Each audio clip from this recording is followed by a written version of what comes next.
السلام علیکم ورحمۃ اللہ تعالیٰ وبرکاتہ.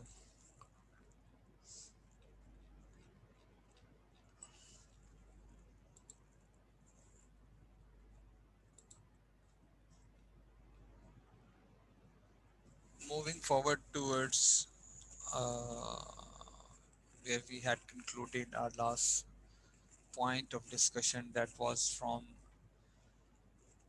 free will and predestination. So, what we have learned so far, what is predestination, what is the concept of free will, that there are two sifat of Allah subhanahu wa ta'ala. The first one is his qudrat, his power, and the second one is his knowledge, the kamil ilm. So the concept of free will is that Allah subhanahu wa ta'ala has kamil and akmal ilm, what we will do in our future, but he has given us the power to do. And جہاں تک ان کی اس قدرت الہی کا تعلق ہے تو وہ تقدیر کا یہ کانسیپٹ نہیں ہے کہ وہ ہمیں مجبور کر دیتے ہیں اور اپنی وہ جو صفت قدرت ہے اس کو بھی استعمال کرتے ہیں. تو ایسی بات نہیں ہے. اللہ کو جو سب کچھ پتہ ہوتا ہے اور جس کی بنیاد پر وہ بتا دیتے ہیں یا لکھوا دیتے ہیں مختلف ایڈمنسٹریٹو امور کو سر انجام دلوانے کے لیے تھرو اینجلز اور جو بھی کائنات کا ایک نظام ہے، تو وہ اپنے کامل علم سے لکھواتے ہیں، لیکن اس میں ان کی جو قدرت صفت قدرت ہے اس کا وہ استعمال نہیں فرماتے. اگر وہ فرمائیں تو پھر ظاہر ہے کہ یہ ظلم کی اس کی کیٹیگری میں آئے گا. تو تقدیر کے اس کانسیپٹ کے بعد کچھ کوسچن سامنے آتے ہیں جو ہمیں کنفیوز کرتے ہیں یا ہم اس کے بارے میں سوچتے رہتے ہیں ساری زندگی. تو آج ہم انہی کچھ چھوٹے چھوٹے کوسچنس کے بہت ہی چھوٹے چھوٹے آنسرز جو ہیں ان کو ڈھونڈنے کی بھی کوشش کریں گے، اپنے کانسیپٹس بھی کلیئر کریں گے، اور پھر یہ جو چھوٹے چونکہ کوسچنس بھی چھوٹے سے ہیں اور ان کے آنسرز بھی بہت شارٹ ہیں، تو ہو سکتا ہے کہ یہ آپ کے ایگزام کے لیے بھی بہت امپورٹنٹ ہو. لہٰذا انہیں بہت غور سے سمجھنا بھی ہے اور انہیں بہت غور سے نوٹ بھی کرنا ہے کہ کون سی بات جو ہے اس کا آنسر کس چیز میں چھپا ہوا ہے. تو جو پہلا کوسچن آج آپ کے سامنے مجھے رکھنا ہے وہ یہ ہے کہ اگر ہر چیز پہلے سے تقدیر میں لکھ دی گئی ہے تو اس کا آنسر تو خیر میں نے شروع میں ہی دے دیا کہ مجھے کچھ کرنا ہے یا نہیں کرنا. لیکن ایک شکوہ بہت کیا جاتا ہے، جیسے ایک شخص ہے، فرض کریں اس سے کوئی گناہ ہو جاتا ہے، یا چلیں ہم ایک مثال لے لیتے ہیں، ایک مرڈرر ہے، وہ کسی آدمی کو اڑا دیتا ہے اور پھر وہ کورٹ میں جاتا ہے، اور کورٹ میں جا کے جب اس سے وہ جج پوچھتا ہے کہ بھئی آپ سے یہ گڑبڑ ہو گئی ہے تو اب کیا کرنا ہے. تو وہ کہتا ہے جی میرا تو اس میں کوئی قصور نہیں ہے، میری تو تقدیر میں لکھا ہوا تھا ایسے کرنا. تو بات تو وہ صحیح کہہ رہا ہے، پہلے سے لکھا ہوا تھا کہ اس نے ایسے کرنا ہے، تو اس پہ اس کو کیوں سزا ملے؟ Why the concept of سزا for a person committing a sin or committing a crime؟ اس کو سزا کیوں ملتی ہے؟ یہ تو اس کی تقدیر میں لکھا ہوا تھا، تو اس کو سزا کیوں ملتی ہے؟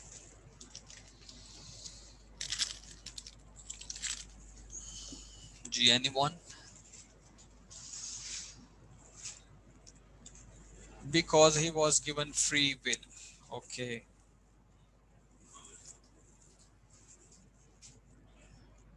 اچھا اگر کوئی کہ جی میں تو یہ کرنے پر مجبور تھا کیونکہ میری تقدیر میں تھا اور اس کو فری ول کا کانسیپٹ پتہ نہ ہو، تو آگے سے اگر آپ بیٹھے ہوں فیصلہ کرنے کے لیے اور آپ اس کو جتنا مرضی سمجھائیں، اس کو کانسیپٹ ہی پتہ نہ ہو فری ول کا، وہ کہے جی بس لکھا ہوا تھا. اور معذرت کے ساتھ ہم میں سے زیادہ تر لوگ یہی کہتے ہیں بس جی لکھا ہوا ایسی ان کی کریے، رائٹ؟ تو مطلب وہ فری ول کا کانسیپٹ نہیں پتہ ہوتا عوام الناس کو یا عام بندے کو، تو ان کو ان کے لیول پہ پھر کیا کرو گے؟ Because he did that. اچھا اور لیکن وہ یہی کلیم کر رہا ہے نا، گناہگار بھی یہی کہتا ہے جی میری قسمت میں لکھا ہوا تھا. تو انٹلیکچولی کیسے ڈیل کرو گے اس کو؟ تقدیر کو بھی یہ بڑا ایک اچھا آنسر لگ رہا ہے. تقدیر کو ساتھ تدبیر بھی چاہیے. اچھا، اور اچھا یہ بھی ٹھیک ہے. To make the person symbol for the others. اچھا واٹ اف یو سے، اگر آپ اس سے یہ جواب دو کہ مان لیتے ہیں کہ یہ جو آپ نے بندہ اڑایا ہے نا، اس کی موت ایسے ہی لکھی ہوئی تھی، اور ایسی آپ کو پتہ ہے جو شخص جس کا بھی انتقال ہونا ہے اس کا طریقہ بھی لکھا ہوا ہے، کیسے مرے گا، کہاں پہ مرے گا، کتنی عمر میں مرے گا. تو یہ تو وہ بات ٹھیک کلیم کر رہا ہے. لیکن جو بات میں نے آپ کو سکھائی تھی نا، اس کی اگر آپ اس کو اس طرح جواب دو نا، اگر میں آپ کے سامنے دوبارہ سے اسکرین کو وہ کر لوں، تو آپ کو یاد ہے کہ ہم نے ایک لینئر ویو دیکھا تھا، اور ہم نے کہا تھا کہ ایک شخص کا ایک پاسٹ ہے، ایک پریزنٹ ہے، ایک فیوچر ہے. ٹھیک ہے، اور یہاں پہ ہماری ہی بہتری کے لیے ایک اسکرین لگی ہوئی ہے، سو دیٹ ہم جو ہیں وہ یہاں سے اس طرف نہ دیکھ سکیں. یہ ہماری بہتری کے لیے یہ ہم نے کنکلوڈ کر لیا تھا. تو وہ شخص جو یہ کلیم کر رہا ہے کہ میں نے اپنے یہاں پہ کھڑے ہو کے، اب یہ اس کا پاسٹ بن گیا، اس نے اگر کسی بندے کو اڑایا ہے تو اس سے پیچھے ہی اڑایا ہے، یہاں آج وہ کھڑا ہے اور وہ کہہ رہا ہے کہ جی یہ میری تقدیر میں لکھا ہوا تھا. تو اس کو ٹیکنیکلی ناک آؤٹ کرنے کا طریقہ ہے کہ اس سے پوچھا جائے آپ کی تقدیر میں جو لکھا ہوا تھا جب آپ یہاں پہ کھڑے تھے پاسٹ میں، تو یہ پریزنٹ نہیں تھا، یہ اس وقت آپ کا فیوچر تھا. جیسے اگر آپ نے ایک بندے کو فرائیڈے والے دن اڑایا ہے تو تھرسڈے والے دن جو فرائیڈے تھا وہ آپ کا فیوچر تھا. تو کیا آپ نے اس دن اس اسکرین کے پار دیکھ لیا تھا کہ یہ میری تقدیر میں لکھا ہوا ہے؟ یہ اللہ سبحانہ و تعالیٰ کے علم میں تو تھا، کیونکہ اللہ کے لیے نہ پاسٹ، وہ انڈیپینڈنٹ آف ٹائم ہے نا، ہم نے پروف کر لیا تھا. تو اللہ کے لیے پاسٹ، فیوچر، پریزنٹ سبھی پریزنٹ ہے، سب کچھ اللہ کے لیے ایک ہی وقت ہے. اس لیے ہم قرآن پڑھتے ہیں نا، تو اس میں آتا ہے کہ بہت ساری آیات کا مطلب ہوتا ہے کہ بس قیامت آ گئی، اذا الشمس کورت، سورج بے نور ہو گیا، واذا النجوم انکدرت، ستارے گر پڑے، واذا الجبال سیرت، واذا العشق، ہو گیا ہو گیا ہو گیا. اس کا مطلب یہ ہوتا ہے کہ اللہ تعالیٰ کے لیے ہر چیز بس ہے، سامنے ہے، کوئی فیوچر نہیں ہے، کوئی پاس نہیں، کوئی. تو اللہ سبحانہ و تعالیٰ تو جانتے تھے یہاں پہ کہ تم نے تھرسڈے کو پلاننگ کر لی ہے فرائیڈے کو ایک بندے کو اڑانے کی، لیکن کیا تمہیں خود بھی پتا تھا کہ یہ میرا لکھا ہوا ہے، ایسے ہی کروں گا، ایسے کروں گا، ایسے کروں گا؟ تو تمہارا یہ کلیم کہ میری تقدیر میں لکھا ہوا تھا، چونکہ تمہیں فیوچر کا پتہ نہیں تھا، تم دیکھ نہیں سکتے تھے، اس وجہ سے پریزنٹ میں کھڑے ہو کے تم نے اس کو پلان کیا. تم نے دیکھا نہیں ہے، تم نے اس کو پلان کیا. اس پلاننگ پر تم پکڑے جاؤ گے. Answer number 1. ٹھیک ہے. دوسرا آنسر وہ ہے جو ابھی ایک اسٹوڈنٹ نے یہاں پہ لکھا ہوا ہے، اور یہ بہت اچھا آنسر ہے کہ اگر وہ کہے کہ میری تقدیر میں لکھا ہوا تھا تو اس کو آنسر دو رائٹ، ماننا تمہاری تقدیر میں لکھا ہوا تھا، اب تمہیں اڑا دینا بھی تمہاری تقدیر میں لکھا ہوا ہے، ٹھا اڑا دو اس کو. یہ پاکستان میں ہو تو ہینگ ٹل ڈیتھ، اور اگر کہیں وہاں پہ ہو تو خیر جو ویسٹرن کنٹریز ہیں وہ موسٹلی اب تو انہوں نے اس کو ایریڈیکیٹ ہی کر دیا، وہ سزا ہی نہیں دیتے. لیکن اس کو یہ بھی جواب دیا جا سکتا ہے کہ جس طرح تم نے تمہارا کسی بندے کو مارنا تقدیر میں لکھا ہوا تھا، اسی طرح تمہیں سزائے موت دینا بھی تمہاری تقدیر میں لکھا ہوا ہے. رائٹ. تو کسی بھی گناہ گار کا یہ کہنا کہ یہ گناہ کرنا میری تقدیر میں لکھا ہوا تھا، اس کا پہلا آنسر یہ ہے کہ کیا تم نے یہ دیکھ لیا تھا پہلے سے، فورس ہی کر لیا تھا؟ اس کا آنسر ہوگا نہیں. تو پھر اس کا مطلب ہے تم نے اپنے پریزنٹ میں رہتے ہوئے اس کو پلان کیا، تمہیں تمہاری اس پلاننگ کرنے کی وجہ سے سزا ملے گی. نمبر 2، سزا بھی تمہاری تقدیر میں لکھی ہوئی ہے، بھگتو. نمبر 3، ایک اور آنسر بڑا زبردست ہے کہ کیا جب کوئی انسان کوئی گناہ کرنے لگتا ہے، مثلا وہ چوری کرنے لگا ہے، وہ کوئی بھی ایسا کام جو اخلاق سے ہٹ کے ہے، یا وہ کسی کی حق تلفی کرنے لگا ہے، یا وہ کوئی کرپشن پلان کرنے لگا ہے، منی لانڈرنگ پلان، کچھ بھی ایسا کرنے لگا ہے جو جس کا اس کو پتہ ہے، تو کیا بالکل جس وقت وہ یہ کام کرنا سٹارٹ کرتا ہے، گناہ کا کام، سٹارٹنگ کمیٹنگ اے سن، کیا اس وقت اس کی نیت تقدیر پورا کرنے کی ہوتی ہے؟ یعنی ایک شخص ایک غلط کام کر رہا ہے، اور جیسے وہ سٹارٹ کرنے لگا ہے، سمجھانے کے لیے کہہ رہا ہوں ایسے ایسے کرنا نہیں ہے کبھی، کہ جیسے ہر کام کا آغاز بسم اللہ الرحمن الرحیم سے ہوتا ہے تو وہ کہتا ہے لو جی بسم اللہ، بالکل وہ جو پوائنٹ ہوتا ہے جس پہ وہ کرنا ہے، حالانکہ ایسا کرنا حرام ہے، گناہ کا کام سے پہلے بسم اللہ پڑھنا حرام ہے اور اللہ کو سخت ناپسند ہے. لیکن جب وہ اس کو سٹارٹ کرنے لگا ہے، بالکل وہ جو سٹارٹنگ پوائنٹ ہے، اس وقت اس کی نیت کیا ہوتی ہے؟ کیا اس کے ذہن میں تقدیر ہوتی ہے؟ اپنے اوپر اپلائی کر کے دیکھو کہ انسان سے غلطیاں ہوتی رہتی ہیں، تو جب کوئی غلطی ہونے لگتی ہے تو اس وقت کیا ذہن میں یہ آتا ہے کہ یہ اللہ تعالیٰ نے میری تقدیر میں لکھا ہوا ہے لہٰذا اب میں یہ کرنے لگا ہوں؟ نیور نیور، کبھی بھی نہیں آتا. اس وقت ذہن میں کیا چیز ہوتی ہے؟ اپنے نفس کی بات کو ماننا، اپنے نفس کی بات کو ماننا، جو اس وقت نفس چاہ رہا ہوتا ہے، جو اس وقت آپ کے اندر کا تقاضا ہوتا ہے، اس کی وجہ سے گناہ کو کر ڈالتے ہیں. اور تقدیر پہ الزام کب دیتے ہیں؟ جب وہ گناہ ہو جاتا ہے. لہٰذا جو لوگ گناہ کر کے الزام تقدیر کو دیتے ہیں ان کو تھرڈ ٹیکنیکل جواب یہ ہے کہ کیا جب تم گناہ کر رہے تھے تو اس وقت تمہاری نیت تقدیر پورا کرنے کی تھی؟ تو سب آنےسٹ اگر آنسر دو گے تو وہ یہی ہوگا کہ نہیں، اس وقت تو ہمارے ذہن میں دور دور تک تقدیر نہیں تھا، بس ہم کر گزرے، جب ہو گیا تو ہمیں یاد آیا کہ جی تقدیر ہے. نیکسٹ آنسر، بہت آنسر ہیں اس بات کے. نیکسٹ آنسر، کیا تم میں سے کبھی بھی کسی نے کسی کے ساتھ کچھ اچھا ہوا ہو، جیسے تمہیں کوئی جاب چاہیے تھی وہ مل گئی، تمہیں کوئی رشتہ چاہیے تھا وہ مل گیا، ٹھیک ہے، تم کسی پوسٹ پہ پہنچنا چاہتے تھے تم پہنچ گئے، تم کوئی خاص قسم کا اماؤنٹ ارن کرنا چاہتے تھے تم نے کر لیا؟ کبھی کسی شخص کے منہ سے یہ سینٹینس سنا ہے؟ مطلب تم نے A+ گریڈ لینا تھا تمہیں مل گیا، تم نے پوزیشن ارن کرنی تھی مل گئی، ٹھیک ہے. میں اپنا آپ کو ایکسپیرینس بتاؤں تو میں نے آج تک I am a gold medalist in my masters degree, میں نے آج تک کسی بندے کو نہیں کہا یار گولڈ میڈل میری تقدیر میں لکھا ہوا تھا. نیور، کبھی نہیں کہا. آپ میں سے کوئی بھی کچھ بھی ارن کرتا ہے، کوئی بھی چیز، کوئی پوزیشن ون کرتا ہے تو وہ کبھی کسی کو یہ نہیں کہتا بس جی کیا کریں جی تقدیر میں لکھا ہوا تھا، تقدیر میں لکھا ہوا تھا، ٹھیک ہے. ہر بندہ کہتا ہے یار میں نے کوشش کی، میں نے محنت کی، میں نے ہمت کی، فلاں نے مجھے سپورٹ کیا، فلاں نے کیا. آپ انٹرویوز دیکھتے ہو ٹی وی میں آتے ہیں جو گولڈ میڈلسٹ ہوتے ہیں، ان سے پوچھتے ہیں تو وہ کہتے ہیں اللہ تعالیٰ کا شکر ہے، اور پھر وہ کہتے ہیں جی میرے پیرنٹس نے بڑی محنت کی. یعنی وہ کرنے پہ زور دیتے ہیں، میں نے یہ کیا، میں نے ایسے پڑھا. کبھی کسی گولڈ میڈلسٹ کے منہ سے سنا ہو کہہ رہا ہو بس جی کیا کریں تقدیر میں لکھا ہوا تھا مل گیا؟ نیور. اس کا مطلب یہ ہے کہ ہم کبھی بھی پازیٹیو اچیومنٹس کو تقدیر کی طرف نہیں موڑتے، لیکن ہمیشہ وہ چیزیں جو ہمارے لیے نیگیٹو ہوں، خواہ وہ ہمارا کوئی نقصان ہو، ہماری کوئی وہ ہو، تو ہم کہتے ہیں جی یہ جو تقدیر میں تھا، اور یہ کہہ کے جو ہے نا وہ اپنی جان چھڑاتے ہیں کہ کچھ کرنا نہ پڑے. حالانکہ تقدیر کا یہ توکل کا صحیح کانسیپٹ یہ ہے کہ جو میرے ذمے کا کام ہے وہ میں ایمانداری سے کروں اللہ اور اس کے رسول کے بتائے ہوئے طریقے کے مطابق.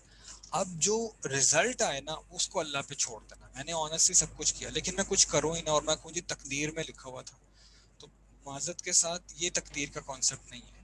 تقدیر کا کانسیپٹ یہ ہے کہ چونکہ اگین یہاں پہ آؤ، ٹھیک ہے ایک چیز تمہارے فیوچر میں ہے تمہارے لیے، لیکن تم سے سوال اس بات کا کہ کیا تمہیں پتہ تھی یہ ایسے؟ تو تمہارا آنسر ہوگا نہیں، اس کے آگے یہ اسکرین لگی ہوئی تھی. اس وجہ سے یہاں کھڑے ہوتے ہوئے تمہیں کام کرنا ہے، تمہیں چل کے جانا ہے اسکرین کے پار تک اپنے، کیونکہ جب کل آئے گا تو تمہارا یہ فیوچر تمہارا پریزنٹ بن جائے گا. تو تمہیں اپنے پریزنٹ، کل کے فیوچر آج کو پریزنٹ بنانے کے لیے اس پہ کام کرنا ہے. یہ چلنے کا سوال ہوگا. کیا تم چلے تھے پریزنٹ سے فیوچر کی طرف؟ پلان کیا تھا؟ کیا پلان کیا تھا کہ یہاں پہنچ کے صحیح کرنا ہے یا غلط کرنا ہے؟ وہ پہلے سے اللہ تعالیٰ کو پتا ہے کہ تم یہاں پہنچو گے تو کیا کرو. اور میں نے اگین آپ کو بتایا تھا کہ اللہ تعالیٰ کو پتہ ہونے کا اور کیا اللہ تعالیٰ ہی کروا رہے ہیں اس میں فرق ہے. پتہ ہونا اور چیز ہے، اور میں نے آپ کو مثال دی تھی کہ ہم انسان جو کہ ناقص ہیں ہر لحاظ سے، ہماری ہمیں بھی چیزوں سے پتہ چل جاتا ہے. ڈاکٹر کو رپورٹ سے پتہ چل جاتا ہے، ٹیچرز کو اسٹوڈنٹس کی ایکٹیویٹی سے پتہ چلتا ہے. میری نیس ہے، عنایا ہے، ایک اور ہے، دونوں کی مجھے اس کا پتہ ہے کہ یہ اس وقت ان کا یہ موڈ ہے، اس طرح کا فیس بنا ہو، اس طرح کی آواز نکل رہی ہو تو اس کا یہ مطلب ہوتا ہے اب یہ لوگ یہ کہیں گے یا یہ کہیں گے. مجھے ان کی آوازوں سے پتہ چل جاتا ہے کہ اگر مجھے یہ کہہ کے بلا رہے ہیں تو ان کو یہ چاہیے، اور اگر یہ کہہ کے بلا رہے ہیں تو اس وقت ان کو مجھ سے کوئی کام نہیں ہے. تو اگر ایک انسان ہو کے دوسرے انسانوں کی حالت طبیعت اس کو گیس کر سکتے ہو، بتا سکتے ہو کہ یار یہ اس طرف جا رہا ہے، تو وہ رب جو کامل علم کا مالک ہے اس کو پتہ نہیں ہوگا؟ جی اس کے اوپر ہم بات کرتے ہیں، دعا کے اوپر بات کریں گے انشاءاللہ. ہمارے جو کوشچنز ہیں اس میں یہ چیز بھی شامل ہے. لہٰذا اس بات کا پہلے سوال کا ہم نے کنکلوژن یہ نکالا کہ ہمیں اپنا کام کرنا ہے بیکاز ہم فیوچر کو نہیں دیکھ رہے. اس وجہ سے ہم سے ڈیمانڈ ہے کہ ہم اپنے حصے کا کام کریں، اور اگر ہم سے کوئی گناہ ہو جائے یا غلط کام ہو جائے تو ہم اس کو اس لیے آگے نہیں ڈال سکتے کیونکہ ہم نے فیوچر دیکھا نہیں تھا، ہم اپنے پریزنٹ میں ہی تھے. اور پلس اگر پھر بھی کوئی ضد کرے تو اسے کہہ دو اچھا یہ تقدیر میں تھا تو تمہاری سزا بھی تقدیر میں. اور ایک ہم نے یہ بات ڈسکس کی کہ جتنے بھی لوگ کریڈٹ دیتے ہیں تقدیر کو، نیگیٹو کریڈٹ، وہ برے باتوں میں دیتے ہیں، کبھی کوئی اچھی باتوں میں کی طرف یاد نہیں کرتا. اچھی جاب مل جائے، اچھی جگہ پہ رشتہ ہو جائے، کوئی نہیں کہتا تقدیر ہی لکھی ایسی جی، کہتے جی میں نے ہمت کی، کوشش کی. ٹھیک ہے. دوسرا جو نیکسٹ بات ہم نے ڈسکس کرنی ہے وہ یہ ہے کہ اللہ تعالیٰ نے انسانوں کو کیوں بنایا، کیا ضرورت تھی بنانے کی، جبکہ اللہ تعالیٰ کو کہتے ہیں اللہ تعالیٰ، وہ آپ پڑھتے ہو نا قل هو اللہ احد اللہ الصمد، اللہ تعالیٰ تو بے نیاز ہے. صمد کا مطلب ہوتا ہے ایسی ذات جس کی سب کو ضرورت ہو لیکن اسے کسی کی ضرورت نہ ہو، اس کو صمد کہتے ہیں. سب اس کے محتاج ہیں، وہ کسی کا محتاج نہیں ہے. تو اگر ہم اپنے ارد گرد موجود رشتوں کو دیکھیں، ایون اپنے ماں باپ کو بھی دیکھیں نا، تو وہ ایک ایج میں آ کے ایکسپیکٹ ضرور کرتے ہیں کہ ہاں یہ ہمارا بیٹا ہے یا بیٹی ہے تو یہ ہمارے ساتھ ایسے کرے گا یا ویسے کرے گا. حالانکہ کہتے ہیں ماں باپ کا پیار بالکل بے لوث ہوتا ہے، لیکن کہیں نہ کہیں ان کو بھی ایکسپیکٹیشنز ہوتی ہیں. یقین کیجیے اللہ رب العزت کو ہم سے کچھ بھی نہیں چاہیے. ہم اللہ کے لیے کیا کر سکتے ہیں، سب کائنات ہی اللہ کی ہے اور ہم بھی اللہ کے ہیں، ہمیں دی ہوئی ہر چیز ہی. اگر ہم کوئی پیسے خرچ کریں اللہ کے لیے، وہ اللہ نے ہمیں دیے ہوئے ہیں، اللہ کے ہی دیے گئے ہاتھ پیر آنکھیں دماغ یوز کر کے ہم نے کچھ ارننگ کی ہے اور ہم اسی کو دے رہے ہیں. عبادت بھی اسی کے دیے ہوئے آرگنس کی مدد سے ہوتی ہے. ٹھیک ہے. وہ ایک عبادت کرنے والے نے کہا جی اللہ تعالیٰ مجھے جنت دے دو، میں نے 500 سال کی عبادت کی ہے. تو اللہ تعالیٰ نے کہا کہ اس کے جسم کی کوئی نرو تھی، اس کو حکم دیا کہ تم تھوڑی دیر کے لیے اپنا کام نہ کرو. تو وہ نرو نے اپنا کام بند کرنا، یہ اسرائیلی ایک روایت ہے، اس میں بات لکھی ہوئی ہے. سبق لینے کے لیے ہم اس کو ڈسکس کر سکتے ہیں. اس کی اوتھینٹسٹی کی ضروری نہیں ہے کہ اوتھینٹک بھی ہو. تو وہ جو نرو ہے اس نے اپنا کام شروع کیا تو اس کو اتنی تکلیف ہوئی کہ اس کو ساری عبادات اور سب کچھ بھول گیا. بس ذہن میں ایک ہی بات تھی کہ تکلیف کیسے دور ہوگی. تو ہمارے جسم میں ایسے ملینز اور بلینز آف نروز ہیں جو کام کر رہے ہیں. تم اپنا آٹونیمک نروس سسٹم دیکھو، سینٹرل نروس سسٹم دیکھو، اتنا کمپلیکس ہے کہ بندہ پریشان ہو جاتا ہے. اور وہ اللہ تعالیٰ کے حکم کے مطابق چل رہے ہیں، اس میں سے ایک بھی نرو اپنا کام کرنا چھوڑ دے، کہاں کی عبادت، کہاں کی تہجد اور کہاں کے وظیفے اور کہاں کی نیکی اور کہاں کا تقویٰ. تو عبادت بھی اس کے دیے گئے آرگنس کے ٹھیک ٹھیک کام کرنے سے ہی ہوتی ہے. رائٹ. تو یہ سوال کہ پھر اللہ تعالیٰ نے کیوں پیدا کیا، تو اس کا جواب یہ ہے کہ اللہ رب العزت وہ جو حدیث قدسی ہے نا کہ I was a hidden treasure and I love that I be discovered، میں ایک چھپا ہوا خزانہ تھا اور میں نے چاہا کہ میں پہچانا چاہوں. تو اللہ سبحانہ و تعالیٰ created us out of love، صرف اور صرف محبت کی وجہ سے پیدا کی ہے. اللہ پاک نے ہم پر احسان کیا ہے، ورنہ اللہ تعالیٰ کو ہماری کوئی ضرورت نہیں ہے. لہٰذا یہ کہنا کہ اللہ تعالیٰ نے پیدا ہی کیوں کیا جی، وہ اس لیے پیدا کیا کہ اللہ تعالیٰ نے ہم سے، مجھ سے، آپ سے محبت فرمائی ہے اور مجھے آپ کو بہت کچھ دینا چاہا ہے. اللہ تعالیٰ مجھے آپ کو خوشیاں دینا چاہتے ہیں اس دنیا میں بھی اور آخرت میں بھی. سورہ نحل میں آتا ہے من عمل صالحا من ذکر او انثى وهو مؤمن فلنحيينه حیاة طیبہ. مومن مرد ہو یا عورت ہو اچھے کام کرے گا تو ہم اس کی زندگی کو بھی پاکیزہ اور پرسکون بنا دیں گے، یہ دنیا والی ورلڈلی لائف، اور پھر جنت کا وعدہ تو اللہ کا ہے. تو اللہ ہمیں دینا چاہتے ہیں، اللہ تعالیٰ ہمارا نقصان نہیں چاہتے، اس لیے جگہ جگہ پہ اللہ تعالیٰ نظر آتے ہیں ہمیں بچاتے ہوئے، ہمیں بلاتے ہوئے خیر کی طرف. اللہ تعالیٰ کا یہی سمجھانے کے لیے کہہ رہا ہوں، خواہش ہوتی ہے، وش ہوتی ہے کہ ہم لوگ اس کی عطا کردہ نعمتوں کو حاصل کر لیں اور اس کے جو وہ چیزیں ہیں جو وہ نہیں چاہتے کہ ہمیں ملے ان سے ہم اپنے آپ کو بچائیں. اس کے بعد نیکسٹ کوشچن یہ ہے کہ ہیومن بینگز جو ہیں ان کو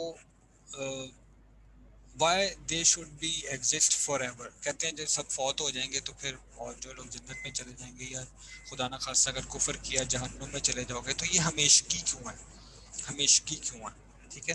تو اس کا آنسر یہ ہے کہ اب قرآن مجید میں آتا ہے سورہ احزاب کے آخر میں کہ اللہ تعالیٰ نے جب آسمان و زمین بنایا ہے تو پھر تمام مخلوقات سے پوچھا ہے، انا عرضنا الامانۃ علی السماء، اللہ کہتے ہیں میں نے اپنی امانت کو پیش کیا آسمان اور زمین پہ، ٹھیک ہے، اور فابین ان یحملنها، تو سب نے ہاتھ اٹھا دیے کہ ہم آپ کی دی گئی یہ جو امانت ہے اس کو نہیں اٹھا سکتے، وحملها الانسان، انسان نے اس کو ایکسیپٹ کیا، اور وہ امانت کیا تھی، اس کی بہت ساری تفاسیر ہیں، سب سے زیادہ جس تفسیر کے اوپر اتفاق ہے وہ یہ ہے کہ یہ فری ول کا کانسیپٹ۔ دیکھو جو فرشتے ہیں نا، فرشتے ان کے پاس فری ول نہیں ہے، وہ ہمیشہ اطاعت ہی کریں گے، ان کے اندر گناہ کا مادہ ہی نہیں ہے۔ اللہ تعالیٰ کی باقی جتنی مخلوقات ہیں وہ سب کی سب اللہ تعالیٰ کے حکم ہی مانتی ہیں بائی ڈیفالٹ، نہ ماننے والی پروگرامنگ ہی نہیں کی گئی ان کے اندر، ٹھیک ہے؟ یہ صرف ایک مخلوق ہے انسان، جس کی پروگرامنگ کے اندر، جس کے سافٹ ویئر کے اندر یس بھی اور نو بھی ہے، اور یہ اللہ تعالیٰ نے انسان سے پوچھا تھا کہ میں یہ فری ول کا کانسیپٹ، یہ فری ول تو میں دینا چاہ رہا ہوں، ایکسیپٹ کر لو گے؟ اس نے کہا وحملها الانسان، انسان نے کہا جی کر لوں گا، اور چونکہ اس نے یہ چیلنج ایکسیپٹ کیا ہے لہٰذا اس بنیاد پر اللہ تعالیٰ نے فیصلہ کیا کہ اچھا اگر تم اس چیلنج کو ایکسیپٹ کرنے کے بعد اپنی اس فری ول کو میری رضا کے کاموں میں استعمال کرو گے تو پھر ہمیشہ ہمیشہ کے لیے، دیکھو جو اٹرنیٹی ہے نا، اٹ بلانگس ٹو اللہ سبحانہ و تعالی، ہمیشگی اللہ کے لیے ہے کہ اللہ ہمیشہ سے ہے، ہمیشہ رہیں گے، ٹھیک ہے انسان کبھی نہیں تھا، لیکن یہ کانسیپٹ کہ پھر یہ ہمیشہ ہمیشہ رہے گا، اس کو یہ اعزاز کیوں دیا جا رہا ہے؟ اسی وجہ سے دیا جا رہا ہے کہ اس نے فری ول عطا کیے جانے کا جو چیلنج تھا وہ ایکسیپٹ کیا، اللہ تعالیٰ سے اللہ تعالیٰ کو یہ بات پیش کی کہ میں آپ کی فری ول کا غلط استعمال نہیں کروں گا، لہٰذا مجھے اس کے بعد ہمیشگی جو ہے وہ دی جائے، اور اسی بنیاد پہ اللہ تعالیٰ نے یہ فیصلہ فرمایا کہ اچھا اگر تم فری ول کا صحیح استعمال کرتے ہو تو you will be eternal, you will exist forever, whether indefinitely اگر آپ کی فری ول صحیح جگہ پہ استعمال ہوئی ہے تو ان جنہ ان ہیونس، ادروائز تو اسی کا پارٹ بھی یہاں سے کوشچن اور نکلتا ہے کہ یار ایک شخص ہے، اس نے لائک ابھی جو ایوریج ایج چل رہی ہے وہ 60-62 چل رہی ہے، تو اس نے 60 ایئرس تک اللہ تعالیٰ کی عبادت کی ہے اور اللہ تعالیٰ کو خوش کیا ہے، نمازیں پڑھی ہیں، ہر کام کیا ہے، اور اس کے برعکس ایک شخص ہے، اس سے 60 ایئرس تک اللہ تعالیٰ کی نافرمانی کی ہے، اس نے اسلام ایکسیپٹ نہیں کیا، اس نے کسی کفر کو اختیار کیا، رائٹ؟ تو یہ کیوں کہا جاتا ہے کہ جیسے وہ کہتے ہیں جنات تجری من تحتها الانہار خالدین فیہا ابدا، کہ لوگ جنت میں چلے جائیں گے وہ ہمیشہ ہمیشہ کے لیے، اور فی نار جہنم خالدین فیہا، جو لوگ جہنم میں جائیں گے ہمیشہ ہمیشہ رہیں گے، پرووائڈیڈ کہ انہوں نے کفر کیا ہو۔ دیکھو ہم نے شروع میں پڑھا تھا کہ جس کے پاس نفس ایمان ہوگا، دا کوانٹٹی آف ایمان، یعنی ٹنگ اینڈ ہارٹ سے وہ مانتا ہو، تو وہ خلود فی النار اس کو نہیں ملے گی، وہ کبھی نہ کبھی نکلے گا، لیکن جو کافر ہے وہ اس کے پاس چونکہ وہ نفس ایمان بھی نہیں ہوتا، نہ اس نے زبان سے مانا ہوتا نہ دل سے، اس وجہ سے وہ خلود فی النار سے نہیں بچ سکتا، وہ ہمیشہ ہمیشہ اس میں رہے گا۔ تو کوشچن یہ ہے کہ دیکھو ایک شخص نے گناہ کیے 60 سال یا کفر کیا 60 سال، اور ایک شخص نے نیکی کی یا ایمان لے کے آیا 60 ایئرس، تو جو 60 ایئرس ہونا تو یہ چاہیے کہ اچھا اس کو 60 ایئرس کے لیے جنت مل جائے، اور جس نے کفر کیا ہے 60 ایئرس کے لیے اس کو 60 ایئرس کے لیے جہنم مل جائے، اور پھر اس کو نکال دیا جائے۔ تو ایسا کیوں ہے کہ تھوڑا تھوڑا ایمان پریکٹس کیا یا تھوڑا تھوڑا کفر پریکٹس کیا تو ہمیشہ ہمیشہ کی سزا اور جزا کیوں؟ What do you think?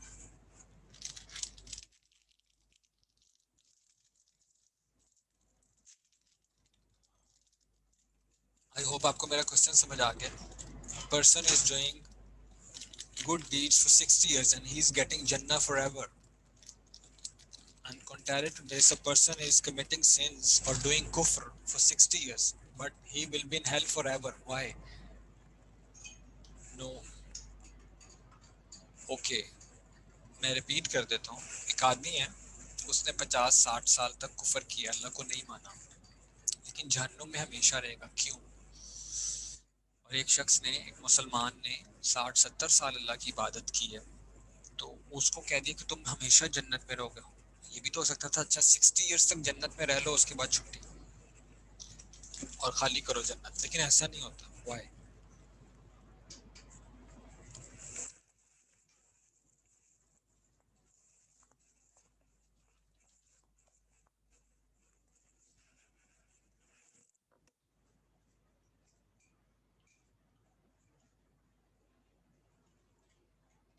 Anyone?